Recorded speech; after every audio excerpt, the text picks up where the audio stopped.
Bird flu ਦਾ ਜਿਹੜਾ virus ਆ, ਪੈਸਚਰਾਈਜ਼ਡ milk, ਯਾਨੀ ਕਿ ਜਿਹੜਾ ਬੋਤਲਾਂ 'ਚ ਮਿਲਕ ਆਪਾਂ ਨੂੰ ਮਿਲਦਾ ਆ, ਆਪਾਂ ਕੇਨਾਂ 'ਚ ਲੈ ਕੇ ਆਉਂਦੇ ਆ, ਉਹਦੇ ਵਿੱਚ ਵੀ ਮਿਲਿਆ ਹੈਗਾ ਆ। FDA ਕਹਿੰਦੇ ਵੀ ਇਸ ਟਾਈਮ ਵੇਟ ਕਰ ਰਹੀ ਹੈ ਟੈਸਟ ਰਿਜ਼ਲਟ ਦੀ, ਵੀ ਇਹਦੇ ਇਫੈਕਟ ਕੀ ਹੁੰਦੇ ਆ ਜਿਹੜੇ ਪੈਸਚਰਾਈਜ਼ੇਸ਼ਨ ਦੇ ਦੌਰਾਨ ਵਾਇਰਸ ਦੇ ਜਿਹੜੇ ਕਾਓ ਮਿਲਕ ਦੇ ਉੱਤੇ। ਸੋ ਇਹ ਵੀ ਇੱਕ ਨਵੀਂ ਚੀਜ਼ ਇਸ ਟਾਈਮ ਦੇਖੀ ਗਈ ਆ। ਉੱਦਾਂ ਇਹ ਕਹਿ ਰਹੇ ਆ ਵੀ ਜਿਹੜਾ ਕਮਰਸ਼ੀਅਲ ਮਿਲਕ ਆ ਉਹ ਇਸ ਟਾਈਮ ਪੂਰੀ ਤਰ੍ਹਾਂ ਸੇਫ ਹੈਗਾ ਆ, ਸਪਲਾਈ ਨੂੰ ਜਿਹੜੀ ਆ ਉਹ ਕੋਈ ਦਿੱਕਤ ਨਹੀਂ ਆਈ ਆ।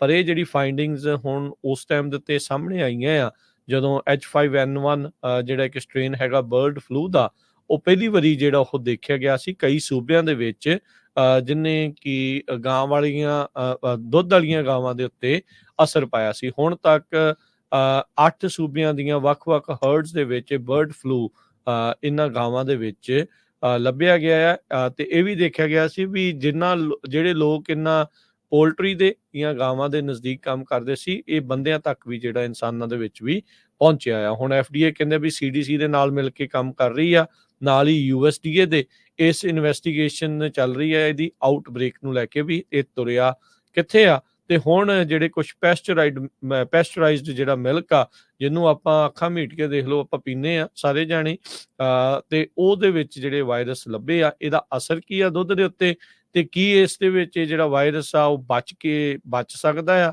ਤੇ ਜੇ ਬਚਿਆ ਆ ਤੇ ਕੀ ਇਨਸਾਨਾਂ ਦੇ ਵਿੱਚ ਜਾਂਦਾ ਆ। ਇਹਦੀ ਜਿਹੜੀ ਹੁਣ ਇਸ ਟਾਈਮ ਟੈਸਟਿੰਗ ਜਿਹੜੀ ਉਹ ਚੱਲ ਰਹੀ ਆ। ਸੋ ਆਪਾਂ ਤਾਂ ਇਹੀ ਬੇਨਤੀ ਅਪੀਲ ਕਰਦੇ ਹਾਂ ਵੀ ਭਾਈ ਜਿਹੜਾ ਦੁੱਧ ਆ ਉਹ ਫਿਰ ਉਬਾਲ ਕੇ ਹੀ ਪੀਤਾ ਜਾਵੇ, ਠੰਡੇ ਦੁੱਧ ਤੋਂ ਜਿਹੜਾ ਇਸ ਟਾਈਮ ਆ ਥੋੜਾ ਗਰੇਜ ਕੀਤਾ ਜਾਵੇ।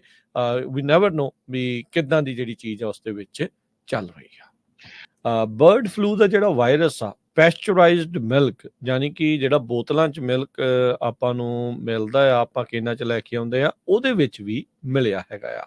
FDA ਕਹਿੰਦੇ ਵੀ ਇਸ ਟਾਈਮ ਵੇਟ ਕਰ ਰਹੀ ਹੈ ਟੈਸਟ ਰਿਜ਼ਲਟ ਦੀ, ਵੀ ਇਹਦੇ ਇਫੈਕਟ ਕੀ ਹੁੰਦੇ ਆ ਜਿਹੜੇ ਪੈਸਚਰਾਈਜ਼ੇਸ਼ਨ ਦੇ ਦੌਰਾਨ ਵਾਇਰਸ ਦੇ ਜਿਹੜੇ ਕਾਓ ਮਿਲਕ ਦੇ ਉੱਤੇ। ਸੋ ਇਹ ਵੀ ਇੱਕ ਨਵੀਂ ਚੀਜ਼ ਇਸ ਟਾਈਮ ਦੇਖੀ ਗਈ ਆ। ਉੱਦਾਂ ਇਹ ਕਹਿ ਰਹੇ ਆ ਵੀ ਜਿਹੜਾ ਕਮਰਸ਼ੀਅਲ ਮਿਲਕ ਆ ਉਹ ਇਸ ਟਾਈਮ ਪੂਰੀ ਤਰ੍ਹਾਂ ਸੇਫ ਹੈਗਾ ਆ, ਸਪਲਾਈ ਨੂੰ ਜਿਹੜੀ ਆ ਉਹ ਕੋਈ ਦਿੱਕਤ ਨਹੀਂ ਆਈ ਆ।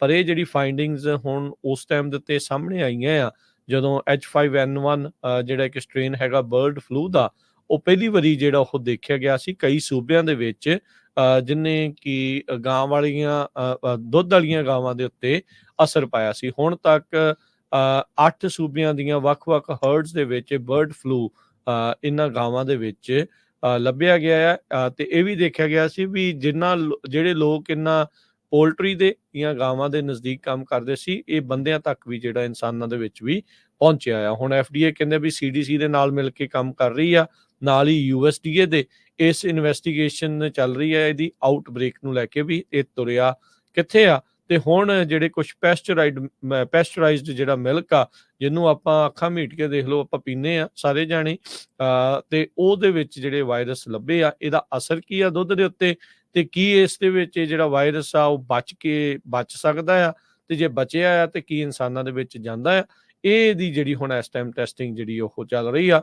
ਸੋ ਆਪਾਂ ਤਾਂ ਇਹੀ ਬੇਨਤੀ ਅਪੀਲ ਕਰਦੇ ਹਾਂ ਵੀ ਭਾਈ ਜਿਹੜਾ ਦੁੱਧ ਆ ਉਹ ਫਿਰ ਉਬਾਲ ਕੇ ਹੀ ਪੀਤਾ ਜਾਵੇ, ਠੰਡੇ ਦੁੱਧ ਤੋਂ ਜਿਹੜਾ ਇਸ ਟਾਈਮ ਆ ਥੋੜਾ ਗਰੇਜ ਕੀਤਾ ਜਾਵੇ। ਵੀ ਨੈਵਰ ਨੋ ਵੀ ਕਿੱਦਾਂ ਦੀ ਜਿਹੜੀ ਚੀਜ਼ ਆ ਉਸ ਦੇ